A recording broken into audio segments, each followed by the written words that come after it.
অত্যন্ত আনন্দের সঙ্গে জানাচ্ছি, যাদের অন্নপূর্ণা যোজনায় স্ট্যাটাস চেক করতে গিয়ে পেমেন্ট ফেলিওর দেখাচ্ছিল, তাদের টাকা অ্যাকাউন্টে ঢুকতে লেগেছে। আবার অনেকের যান্ত্রিক সমস্যার কারণে ঢোকেনি, সেরকমও রয়েছে। সবাই দেখে নিন কি কি করতে হবে। আপনারা যারা অন্নপূর্ণা যোজনার টাকা এখনও পাননি, তারা প্রত্যেকেই যথেষ্ট চিন্তিত। কিভাবে এই টাকা পাওয়া যাবে সেই সব নিয়ে আপনারা যথেষ্ট চিন্তায় রয়েছেন। তো তাদের জন্য আমার আজকের এই ভিডিওটি। যারা অলরেডি অন্নপূর্ণা যোজনার ৩,০০০ টাকা পেয়ে গেছেন, তাদের শুভেচ্ছা জানাই, এবং যারা পাননি তারাও চিন্তিত হবেন না। অনলাইনে যারা ফর্ম ফিল আপ করেছিলেন, তাদের ফর্মের স্ট্যাটাস এখন দেখা যাচ্ছে। আপনারা সেখানে গিয়ে নিজেদের ফর্মের স্ট্যাটাসগুলো চেক করে নিতে পারেন। আমি সেটিও দেখিয়ে দেব কিভাবে স্ট্যাটাস চেক করতে হবে।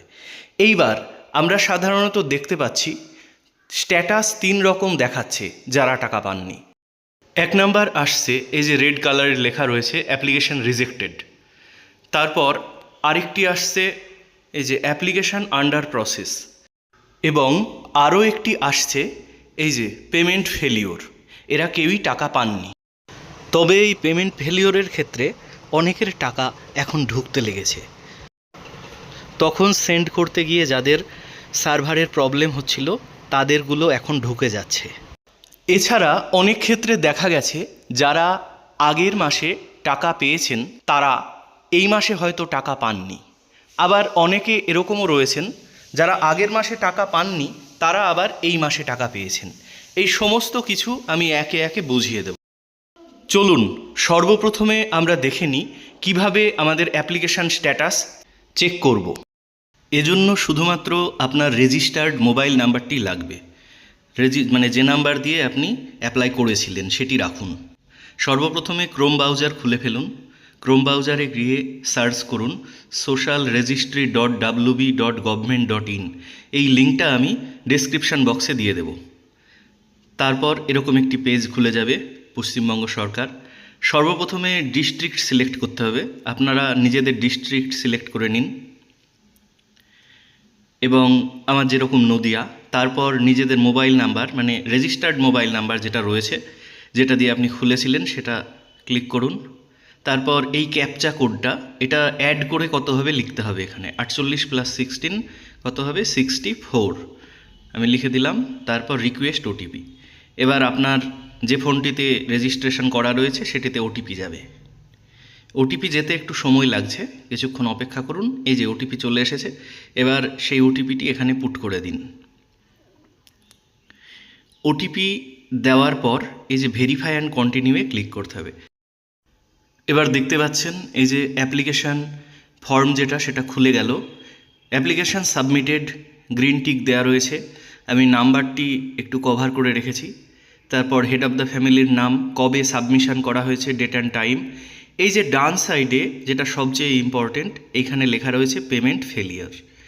এইবার পেমেন্ট ফেলিয়ার মানে টাকাটা আপনার অ্যাকাউন্টে পাঠাতে গিয়ে সমস্যা হয়েছে।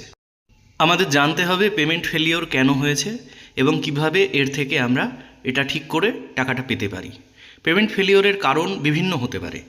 এক, আপনার ডিবিটি লিঙ্ক যে মোবাইল নাম্বারে করা রয়েছে সেটার কোনো সমস্যা থাকতে পারে, অথবা ব্যাঙ্ক অ্যাকাউন্ট নেমের সঙ্গে এর কোনো মিসম্যাচ থাকতে পারে, অথবা ব্যাঙ্কে কেওয়াইসি আপডেট না থাকতে পারে, অথবা আলাদা আরও কোনো সমস্যা হতে পারে। আবার অনেক ক্ষেত্রে দেখা গেছে যে ডিবিটি লিঙ্ক অ্যাকাউন্ট সবই ঠিক আছে, তাও এরকম পেমেন্ট ফেলিওর লিখেছে। এই কারণগুলো হলো, একসঙ্গে যখন অনেক অ্যাকাউন্টে টাকা ডিসবার্স করছিল, তখন টেকনিক্যাল সমস্যার কারণেও অনেকের এরকম হয়েছে। হয়তো আপনাদের ডিবিটি লিঙ্ক বা অ্যাকাউন্টের কোনো সমস্যা নেই, তবুও আপনারা টাকা পাননি। সেই সব ক্ষেত্রে এইগুলো হয়েছে, মানে যখন টাকা সেন্ড করছিল তখন টেকনিক্যাল গ্লিচেস বা আলাদা কোনো এরর হবার জন্য হয়নি। তাই আপনারা অপেক্ষা করুন। আপনাদের পাসবুক এবং আধার কার্ড নিয়ে ব্যাংকে যোগাযোগ করুন, অথবা বিডিও অফিসের সঙ্গেও আপনারা যোগাযোগ করতে পারেন। নেক্সট আপডেট না আসা পর্যন্ত এগুলো কিছু বলা যাচ্ছে না, আপনাদের অপেক্ষা করতে হবে। আবার 2-1 দিনের মধ্যে আপনাদের অ্যাকাউন্টে ক্রেডিট হয়ে যেতেও পারে। সার্ভিস প্রবলেম যদি ঠিক হয়ে যায়, আপনারা ব্যাংক অথবা বিডিও অফিসের সঙ্গে যোগাযোগ করুন।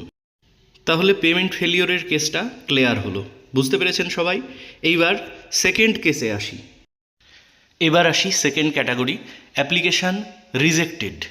যাদের অ্যাপ্লিকেশান রিজেক্ট করেছে তারা আপনাদের, যদি আপনারা মনে করেন যে অন্য মোবাইল নাম্বার থেকে আবার রেজিস্ট্রেশন করে পুনরায় ফর্ম ফিল আপ করবেন, সেক্ষেত্রে আপনাদের হবে না, কারণ আপনাদের আধার কার্ডের তথ্য অলরেডি নিয়ে নিয়েছে সাইট, তাই আলাদা নাম্বার দিয়ে রেজিস্ট্রেশন করতে গেলেও হবে না। তাই আপনাদের একটু অপেক্ষা করতে হবে, হয়তো এডিট অপশান চালু হতে পারে। আপনারা হয়তো এমন তথ্য দিয়েছিলেন যেগুলো ওই ক্রাইটেরিয়ার মধ্যে পড়েনি, সে কারণেই আপনাদের অ্যাপ্লিকেশান রিজেক্টেড হয়েছে।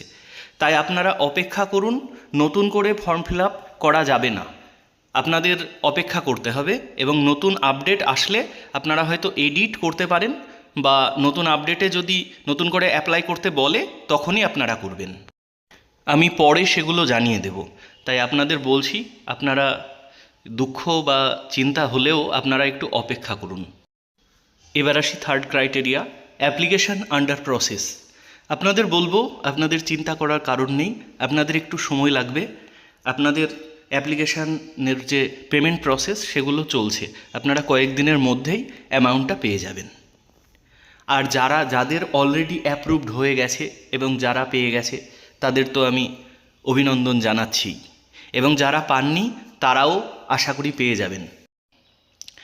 কারণ আমাদের সরকারি আধিকারিকরা এবং মাননীয় মুখ্যমন্ত্রী শুভেন্দু অধিকারী মহাশয়ও আমাদের বারংবার জানিয়েছেন যে যারা ভারতীয় নন তারা বাদে, এবং যে সমস্ত মহিলারা সরকারি চাকরি করেন অথবা ট্যাক্স দেন তারা বাদ দিয়ে প্রত্যেকেই এই অন্নপূর্ণা যোজনার টাকা পাবেন।